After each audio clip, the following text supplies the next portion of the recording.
that over time you've got enough money to see you through. And you always get, in any organisation, if that's the money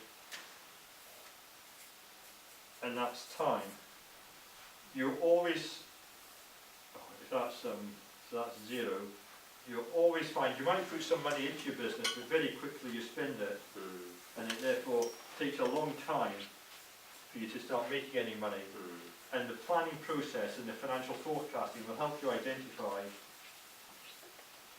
roughly what the worst situation is, and therefore how much money you've got to know you're going to have in order to allow your business to succeed. If you start off and you put all your resources in and then find you need more and no one's going to give it to you, you've got a problem. So that's why planning is important. Yeah, I think that was a great question, and just in addition, the Bible said, "Teach me to number my days and apply my heart to wisdom." One of the key things as well, and why your question is such a great one, is that at what point do we finish planning and start? It's that, exactly. So you need at the outset you need to have a time deadline as well to say my planning process X month, my starting time is such and such a time, because there's nothing wrong with false starts in business.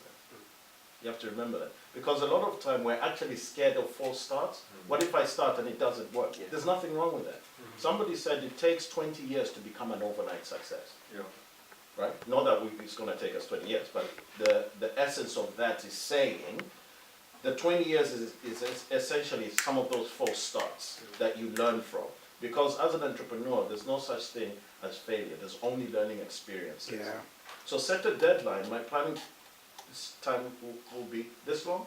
My action time will be this long. And it's okay if it works out that it wasn't correct. Adjust, as Ken says. You adjust and you keep going. I think for me, that's one of the key things that I tend to brew over things for a long time before I start doing something. And the temptation is for me to, if you like, over-plan. So that's why I asked the question, at what stage do you, it's all well and good and absolutely important, key to actually do the planning. But at what point do you say, okay, I've done the planning, I've got the figures, I've got, so I'm just going to take the plans and actually do it, rather than still say, I need to plan a bit more, and before you know it, you start anything. One of the key things for you personally, I think, is to have somebody who you're accountable. That is the reason why we are having that incubator. And that's one of what, because for you know exactly what you need to do. You know your plan is good. All you need to say is hook up with somebody who's going to hold you accountable to your procrastination. And I'm glad you made the point that in the Bible it said that, because this the particular course it was developed for Zambia 2050, which was working with a number of churches in Zambia. And what I'm seeking to do in this, and indeed in a book that I'm writing, is set out the key Bible-based principles for business to show that the Bible has a lot to say about business, and that it's good to get some wisdom, and wisdom comes from the Bible. As it says, wisdom is supreme, therefore get wisdom. Though it cost all you have, get understanding. And importantly, for all elements of the course, I would say that the course starts and ends with a bit from Proverbs. Trust in the Lord with all your heart, and lean not on your own understanding, but in all your ways submit to him, and he will make your path straight. And part of the course is to show that God has given us certain gifts and skills and attributes, and he wants us to use those for the benefit of others and for his glory. And so by realizing that we're here to do work, and work is something that God loves because he spent 6 days working and then had a rest on the 7th, that's something that we can do. And so we can learn a lot from the Bible on business, but equally the course is not a theological analysis of work. It's using some of the things from the Bible, and it's applicable to anyone whether you're a Christian or not, but the principles from the Bible, talking about work, strategy, finance, management and all the rest of it, is very true. So, the other question that I wanted to ask, you need to come on the course. He definitely is coming. Everybody's coming. I this think time. this is just an off thing, but yeah, we've got this platform. We come in or listen to great speakers like Vanguard and yourself and everything. But would you encourage somebody, for example, to go to Judge Business School to study entrepreneurship? I can answer that question. Yeah. I've already been offered a place on there. It depends on what you want to do. Okay. There are other people that I'm connected with who are doing that, and the social enterprises on there. Okay. And they've even got funding Right. for African people for free Oh, okay. to come on the either the executive MBA Yeah. or an MBA if you want to do one. So there's your answer. Okay. And I would add to that, if you want a taste of the Judge, there's a course coming up. It'll cost £75 for the weekend from Friday through to Sunday. It's on social entrepreneurship. Okay. It's in June, I think. I'll be on it. You're on it too. Right, and I would recommend that. I think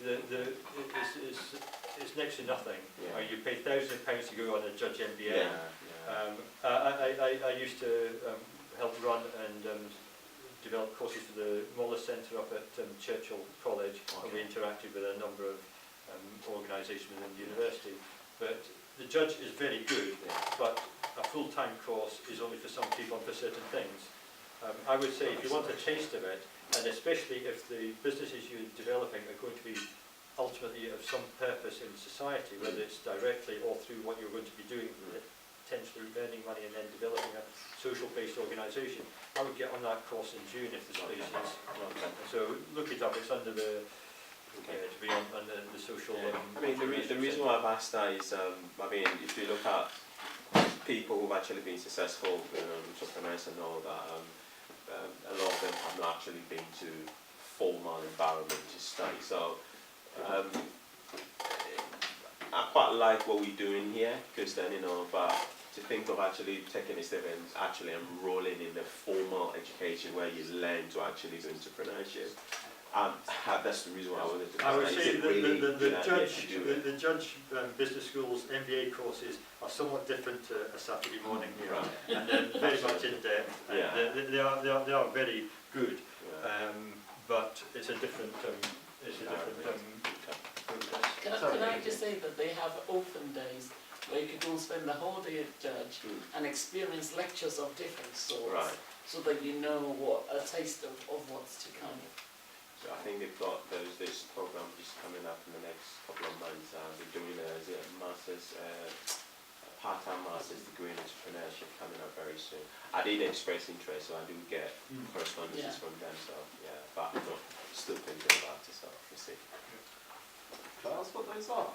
Because I haven't taken the educational route, so uni and these kind of I don't know, courses I don't know about. So if I don't know about them, I can't take them. So what kind of level of education do you need to get onto these? None. For the social entrepreneurs, None. Yeah. So there is access to that for me. That's nice. So I'd like to ask about what that is. That's what they. Well, if you send me your email or whatever, I'll send you the links. Alright, I've got your right. So yeah. Wonderful.